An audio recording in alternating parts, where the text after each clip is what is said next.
여러분의 두통은 머리와 목 주변에서 문제가 계속 해결되지 않고 점차 누적되면서 심해지는 물리적이고 화학적인 사건입니다. 오늘 저는 여러분이 그토록 찾아 헤매던 두통의 진짜 원인을 설명드리려고 해요.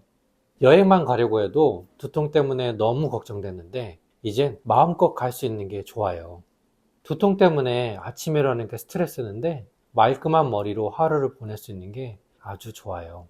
누구나 늘 두통이 있는 줄 알았어요. 그런데 치료하고 보니까 이렇게 가벼울 수가 없어요. 늦게 치료를 시작한 게 너무 아쉬워요. 이렇게 두통으로 고통받는 분들에게 통증 없는 맑은 머리로 보내는 하루, 얼마나 아름다운 하루일까요? 저희가 두통을 치료하면서 가장 보람 있는 순간은 이렇게 고통받는 환자분들의 평화로운 일상을 되돌려 드린 데 있습니다. 오늘은 긴장형 두통과 편두통으로 고통받는 환자분들의 이야기를 바탕으로 왜 이런 통증이 발생하고 두통 없이 행복한 하루를 보내기 위해 저희가 해드리고 있는 치료에 대해 속 시원하게 설명드리고자 합니다. 어쩌면 오늘 이 단 10분으로 여러분의 30년, 40년, 50년의 인생이 바뀔 수도 있으니까 꼭 집중해서 봐주세요. 오후 4시만 되면 머리에 띠를 두른 듯 조여오는 긴장형 두통, 빛과 소리에 예민해지고 머리가 깨질 듯이 욱신거려서 아무것도 할 수 없는 편두통. 두 두통의 이름은 다르지만 끔찍한 두통으로 여러분이 겪는 고통의 무게는 비슷하죠. 처음에는 편의점 진통제 한 알 정도면 괜찮아진 것 같다가 어느 순간부터는 2알, 3알을 먹어도 소용이 없고 병원에 가면 늘 듣는 말이 똑같습니다. 스트레스성입니다. 너무 걱정하지 마세요. 이번에는 약을 좀 더 세게 드려볼게요. 정말 억울하지 않으십니까? 내가 예민해서 내 성격이 모나서 이 고통을 겪는 걸까? 아닙니다. 여러분의 두통은 마음의 병이 아니고 머리와 목 주변에서 문제가 계속 해결되지 않고 점차 누적되면서 심해지는 명백한 물리적이고 화학적인 사건입니다. 오늘 저는 여러분이 그토록 찾아 헤매던 두통의 진짜 원인을 설명드리려고 해요. 범인은 뇌가 아니라 바로 여러분의 머리와 목 곳곳에 숨어있는 두통 버튼입니다.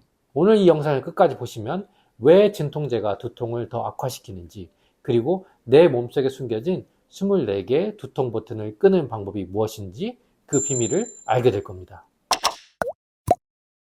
먼저 가장 흔한 긴장형 두통부터 살펴볼게요. 많은 분이 그저 긴장해서 생긴다고 오해하시지만 의학적으로 이 두통의 실체는 근육이 딱딱해지고 주변의 신경을 압박해서 신경이 숨을 쉬지 못해 발생하는 신경의 목졸림에 가깝습니다. 우리 머리 무게는 볼링공 하나 정도인 5kg 정도인데요. 과도한 업무나 스트레스로 머리와 목이 긴장하고 거북목으로 고개가 1cm만 숙여져도 목 뒤쪽 근육이 감당해야 될 무게는 무려 5kg에서 20kg까지 치솟습니다.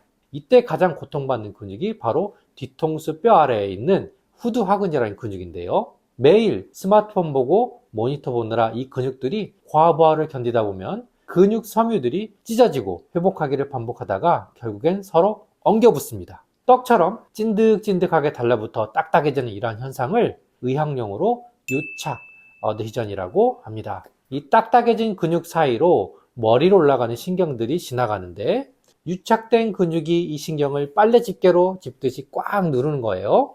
이러면 우리는 눌리는 부위에 따라서 뒷목이 당긴다, 눈알이 빠질 것 같다, 이렇게 느낍니다. 이건 심리적인 스트레스가 아니라 신경이 물리적으로 눌려서 비명을 지르는 거예요. 편두통은 어떨까요? 편두통은 뇌혈관 문제라던데 목이랑 무슨 상관이죠? 라고 물으실 수 있어요. 맞습니다. 편두통은 뇌가 예민한 병이에요. 이 뇌가 예민한 편두통 증상이 총이라면 이 예민한 뇌를 폭발시키는 방아쇠가 바로 목과 머리에 숨어있는 두통 버튼입니다. 우리 뇌 속에는 3차 신경 경추복합제라는 곳이 있어요. 쉽게 말해 머리와 목의 신경이 만나는 통증 교차로입니다. 스트레스나 긴장, 피로 때문에 머리와 목의 근육들이 딱딱하게 굳어져서 신경을 자극하기 시작하면 3차 신경 경추복합제가 자극됩니다. 이런 자극이 지속적으로 누적돼서 통증 신호가 점차 강해지다 보면 3차 신경 경추복합체에 연결된 머리 신경까지 덩달아 흥분하게 되고 이때 뇌는 머리가 문제네? 머리가 아프네? 하고 착각하고 편두통의 증상이 발생하는 거예요. 편두통 고유의 뇌와 신경 자극의 연쇄 반응이 나타나 빛도 싫어지고 소리도 싫어지고 속도 메스꺼운 편두통 발작이 나타나는 겁니다. 이렇게 되면 편두통 약을 먹어도 뒷목이 계속 묵직하고 두통이 완전히 사라지지 않는 경우가 많습니다. 뇌의 불은 껐지만 불씨를 계속 지피고 있는 우리 몸의 방아쇠가 그대로 남아있기 때문이에요. 그리고 늘 그 버튼이 이렇게 눌려있기 때문에 편두통 발작이 더 자주 일어나고 약도 점차 듣지 않게 됩니다. 자, 정말 중요한 이야기를 하겠습니다. 제가 진료 현장에서 수많은 환자분들을 치료하면서 발견한 핵심 개념, 바로 두통 버튼이에요.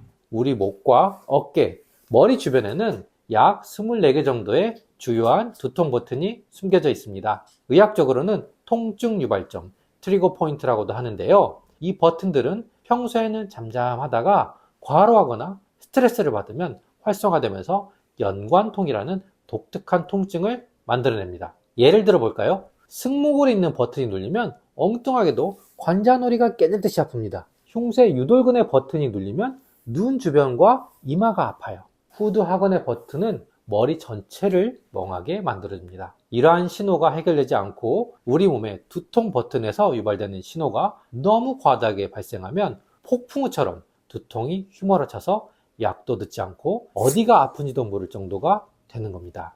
진통제는 이 신호를 잠시 차단할 뿐이에요. 버튼 자체가 계속 눌리면서 꺼지지 않으면 약 기운이 떨어지자마자 통증이 다시 돌아옵니다. 그러면서 약은 하나에서 2개, 3개로 늘어나고 나중에는 아무리 강한 약도 듣지 않게 되는 거예요. 실제로 저희 병원에 찾아오는 많은 분들이 이제 더 이상 약이 듣지 않아서 힘들게 찾아왔다고들 하십니다. 진단을 해보면 환자분들은 머리가 아파요 라고 하지만 사실 목과 어깨 곳곳에 이 24개의 버튼들이 막 뇌로 막 거짓 신호들을 보내고 있는 경우를 많이 발견했어요. 여러 버튼들이 계속 눌려 있는 거죠. 그래서 정말 중요한 치료 핵심은 이 두통 버튼들을 물리적으로 끄는 것에 있습니다. 이 지긋지긋한 두통 버튼 어떻게 꺼야 될까요? 가벼운 상태라면 당연히 운동이나 스트레칭, 물리치료로도 좋아집니다. 그러나 지금까지 이 영상을 열심히 보고 계신 여러분이라면 아마 여러 시도가 이미 물거품이 된 상태일 겁니다. 그런데